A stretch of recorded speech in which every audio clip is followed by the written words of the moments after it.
வணக்கம் அன்பு நண்பர்களே. நான் கலையரசன், ஆர்கே அரசன் இயற்கை உரங்களினுடைய உரிமையாளர். இந்த வீடியோவில் ஒரு செய்தியை உங்களுக்கு சொல்லணும்னு ஆசைப்பட்றேன். அதாவது ஒரு நண்பர் ஒருத்தர் என்கிட்ட ஒரு சந்தேகம் கேட்டார். என்ன சந்தேகம் அப்படின்னு சொன்னால், சார் சாண உரங்கள், குப்பை உரங்கள் எல்லாம் பயன்படுத்துகிறோம்.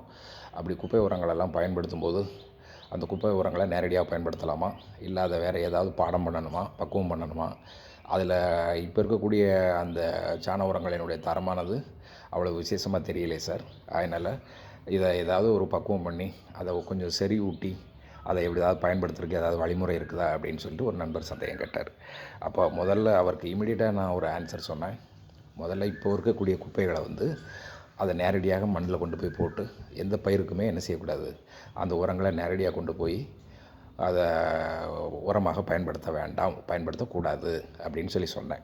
அதோடு அவருக்கு ஒரு சின்ன உதாரணத்தையும் சொன்னேன். உதாரணங்கிறத காட்டிலும் இது யதார்த்தமாக நம்ம சிறு வயசில் நான் பார்த்த அல்லது நம்மளுடைய அனுபவத்தில் உள்ள ஒரு விஷயத்தை சொன்னேன். என்ன அப்படின்னு சொன்னால், இப்போது நாமெல்லாம் சின்ன பசங்களாக இருக்கிறப்போ, ஸ்கூலில் படிக்கிறப்போ அந்த ஸ்டேஜிலலாம் பார்த்தோம்னா மந்த மாடுகள்லாம் நம்ம தெருக்கள் வழியாக போகவும் வரும். அப்போ அந்த மாடுகள்லாம் போகிற காலகட்டங்களில் பார்த்திங்கன்னா சாணம் போட்டுகிட்டே போகும். அதை பின்னாடியே வயசானவங்க, பெரியவங்க, வீட்டில் உள்ள பெண்கள் அவங்க அந்த சாணங்களெல்லாம் அப்படியே ஒரு சட்டியில் சேகரிப்பாங்க. அப்படி சட்டியில் சேகரித்து அதை கொண்டு வீட்டில் பத்திரப்படுத்தி வச்சு ஒரு 2 நாள் வச்சுருந்து அது கொஞ்சம் சாணம் சேரவும் அதை என்ன பண்ணுவாங்கன்னா எருவாக தட்டி முன்னாடியெல்லாம் பயன்படுத்துவாங்க. அப்படி ஒரு வழக்கம் இருந்தது அந்த காலத்தில். ஒரு 35 வருஷம் 40 வருஷத்துக்கு முன்னாடி சொல்கிற சம்பவம் இது. இப்போது அந்த மாதிரி சாணங்களெல்லாம் சேகரித்து கொண்டு வீட்டில் வச்சுருந்தாங்கன்னா கூட அந்த சாணத்தில் பெருசாக ஸ்மெல்லாம் ஒன்றும் வராது. சாணத்துக்குன்னு ஒரு சின்ன ஸ்மெல் உண்டு. அது மட்டும்தான் இருக்குமே தவிர பெரிய அளவில் வீச்சமெல்லாம் இருக்காது. வாசலில் அந்த சாணம் ஓரமாக இருந்தால் கூட நம்ம போகிற வழியில் வர்ற வழியில் தான் அது இருந்தாலும் கூட நமக்கு அது எந்த வகையிலையும் ஸ்மெல் தெரியாது. வாசல் தெளித்தா கூட அதில் பெருசாலாம் ஒன்றும் ஸ்மெல் தெரியாது. அந்த மாதிரி இருக்கும். அதுக்கு காரணம் என்ன அப்படின்னு சொன்னால், அந்த காலகட்டங்களில் பசுமாடுகளோ எந்த மாடாக இருந்தாலும் சரி தான், எருமை மாடாக இருந்தாலும் பசு மாடாக இருந்தாலும் அந்த மாடுகள் சாப்பிட்ட உணவு எப்படி இருந்தது அப்படின்னா, கேப்பத்தட்டை, சோளந்தட்டை, கம்மம்புல் தட்டை, அகத்திக்குழை, அப்புறம் மேய்ச்சலுக்கு போகிற இடங்களில் சாப்பிடக்கூடிய பசுமையான தீவனங்கள், அதுக்கப்புறம் வீட்டுக்கு வந்த உடனே அதுக்கு பருத்தி கொட்டை, புண்ணாக்கு, இந்த மாதிரியான ஒரு ஆரோக்கியமான ஃபுட் அதுக்கு கிடைச்சதுனால அதனுடைய உணவு பழக்கவழக்கம் சரியாக இருந்ததுனால பசுமாடுகளுக்கும் எந்த வகையிலையும் தொந்தரவு இல்லாமல் இருந்தது, நோய் நொடி இல்லாமல் இருந்தது. அதே சமயத்தில் அவைகளிடமிருந்து கிடைக்கப்பெற்ற அந்த கழிவுகள்லையும் பார்த்திங்க அப்படின்னா எந்த விதமான ஒரு கெடுதல் செய்யக்கூடிய பாக்டீரியாக்களோ பூஞ்சானங்களோ அதிக அளவில் அதில் இல்லை. ஏன்னா அது ஆரோக்கியமான கழிவாக தான் இருந்தது. ஆரோக்கியமான ஃபுட்டு சாப்பிட்டதுனால கழிவுலையும் ஆரோக்கியமும் இருந்தது, சத்துக்களும் இருந்தது. ஆகையினால் பார்த்திங்கன்னா அந்த காலகட்டங்களில் பயன்படுத்தப்பட்ட சேமித்து வச்சிருந்து பயன்படுத்தப்பட்ட அந்த குப்பை உரங்கள் பார்த்திங்க அப்படின்னு சொன்னால் அதிகமான நோய் தாக்கங்களை பயிர்களுக்கு ஏற்படுத்தினதில்லை. ஆனால் இப்போ பார்த்திங்க அப்படின்னு சொன்னால் பசுமாட்டினுடைய தீவனங்களே அதுக்கு கிடைக்கக்கூடிய சாப்பாடே வேறு மாதிரி இருக்குது. என்ன அப்படின்னு சொன்னால் குச்சி புண்ணாக்கு, அதாவது சயின்டிஃபிக்காக தயாரிக்கப்படக்கூடிய பல கால்நடைகளினுடைய தீவனங்களில் பார்த்திங்க அப்படின்னு சொன்னால் கெமிக்கல் செய்கிறது. ஆகையினாலையும் அது ஒரு ரீசன். அப்புறம் பார்த்திங்க அப்படின்னு சொன்னால் இன்றைக்கி இருக்கிற சூழ்நிலையில் அரிசியை அரைச்சி, ரேஷனில் வாங்கக்கூடிய அரிசியிலலாம் கொண்டு அரைச்சி அதை மாவை கலக்கி அதுக்கு அதிகமாக கொடுக்குறாங்க. அப்படி கொடுக்குறதுனால மாட்டுக்கு பார்த்திங்க அப்படின்னு சொன்னால் மாடு வச்சுருக்கிறவங்களே நிறைய கம்ப்ளைண்ட்டு மெடிக்கலில் மாத்திரை வருவாங்க. அப்போ முதல்ல நான் பக்கத்தில் இருந்தவொன்னே பார்த்துருப்பேன். மாட்டுக்கு சரியாக ஜீரணமாக மாட்டேங்குது சார், வயிறு ஊத்தமாக இருக்குது சார், 2 நாளாக தீவனம் திங்கலை சார், அப்புறம் ரொம்ப கழியுது சார், கட்டியாக சாணம் போடாமல் அது அப்படியே பீச்சி அடிக்குது சார், தண்ணியாக போகுது சார் அப்படின்லாம் கம்ப்ளைண்ட் பண்ணி அதுக்கான மாத்திரைகள்லாம் வாங்கிட்டு போவாங்க. ஸோ அதெல்லாம் நம்ம கவனத்தில் எடுத்து போய் யோசிக்கிறப்போ இந்த குப்பைகளில் பார்த்திங்க அப்படின்னு சொன்னால் நிறையா அது குடலில் இருக்கக்கூடிய ஒரு தீமை செய்யக்கூடிய ஒரு பூஞ்சானங்கள், பாக்டீரியாஸ், இது எல்லாமே பார்த்திங்க அப்படின்னு சொன்னால் அந்த சாணத்தில் கலந்து வெளியில் வரத்தான் செய்யும். அதோட அந்த குப்பைகள்லாம் வெளியில் நாம் ஒரு இடத்த தேக்கி வைக்கும்போது காட்டில் இருக்கக்கூடிய தீமை செய்யக்கூடிய பூஞ்சானங்கள், பாக்டீரியம்ஸ், இது எல்லாமே பார்த்திங்கன்னா அந்த குப்பையோடு சேரும். காட்டில் இருக்கிறது அந்த குப்பையோடு சேரும். அப்படி குப்பையோடு சேர்ந்து அது மல்டிபிள் ஆகிக்கிட்டே போகும், அது அதிகமாகிக்கிட்டே போகும்.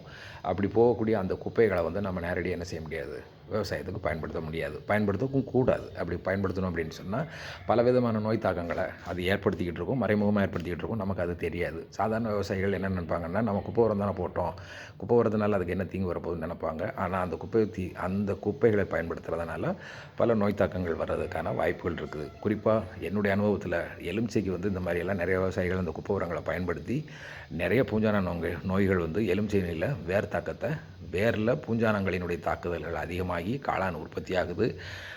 அதுக்கப்புறம் அதனுடைய சைடு எஃபெக்ட் எல்லாம் நிறையா எலுமிச்சைகளில் தெரிய ஆரம்பிச்சிருக்குது.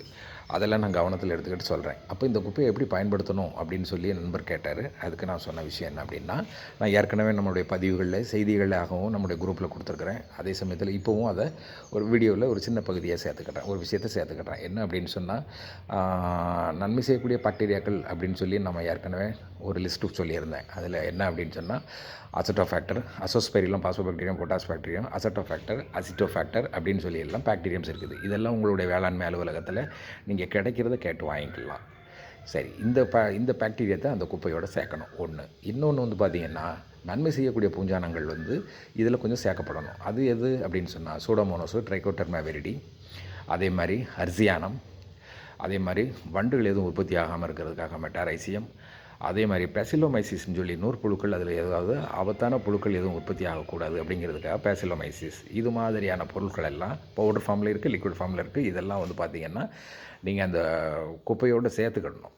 அப்படி குப்பையோடு சேர்த்துக்கிட்டு அதை கொஞ்சம் நல்லா விரைவி அதை ஒரு 10-20 நாளைக்கு நிழலில் வெயில் படாமல் வச்சுருந்துட்டு அதுக்கப்புறம் நீங்கள் அதை கொண்டு போய் பயன்படுத்தலாம். இப்படி நீங்கள் அதை கொண்டு போய் இப்போ நான் சொன்ன அந்த பாக்டீரியாத்தெல்லாம் சேர்த்துக்கிட்டதோடு மட்டும் இல்லாமல், நீங்கள் அது கூட அவசியம் ஏற்பட்டதுன்னா, உங்களுக்கு சத்து அதிகமாகணும்னு நினச்சிங்கன்னா கொஞ்சம் புண்ணாக்கையும் சேர்த்துக்கலாம். எவ்வளோ புண்ணாக்கு, ஒரு ஏக்கருக்கு எவ்வளோ புண்ணாக்கு தேவைப்படுதுன்னு நீங்கள் இப்போ வழக்கத்தில் வச்சுருக்கிறீங்களோ அது அந்த புண்ணாக்கையும் நீங்கள் சேர்த்துக்கலாம். அதோட ஈயம் கரைசல் அப்படின்னு சொல்லிட்டு ஒன்று இருக்குது, எஃபெக்டிவ் மைக்ரோ ஆர்கானிசம் அப்படின்னு சொல்லி அதுக்கு பேர். அந்த எஃபெக்டிவ் மைக்ரோ ஆர்கானிசம் அப்படிங்கக்கூடிய அந்த மெடிசின்ங்கிற காலத்தில் அது ஒரு சத்து, நுண்ணுயிர்கள் இருக்கக்கூடிய ஒரு ஒரு ஒரு சத்தான ஒரு லிக்விட். அதை வந்து பார்த்திங்க அப்படின்னு சொன்னால், ஒரு லிட்டரை 20 லிட்டர் தண்ணியில் 1 கிலோ வெல்லத்தையும் தட்டி போட்டு அதை ஊற போடணும். ஒரு வாரத்துக்கு ஊற போட்டு தினந்தோறும் அதை கலக்கி விட்டு மூடி வச்சிடணும். ஒரு வாரம் கழித்து நல்லா புளிச்ச வாடை வரும். அந்த திரவத்தை எடுத்து இந்த குப்பை உரங்களோடு சேர்த்துக்கிட்டிங்கன்னா, இந்த ஈயம் கரைசலில், அதாவது எஃபெக்டிவ் மைக்ரோ ஆர்கானிசம்னு சொல்லக்கூடிய இந்த தொழில்நுட்பம், இது இப்போ வந்து பார்த்திங்கன்னா நவீன காலத்தில் இருக்கக்கூடிய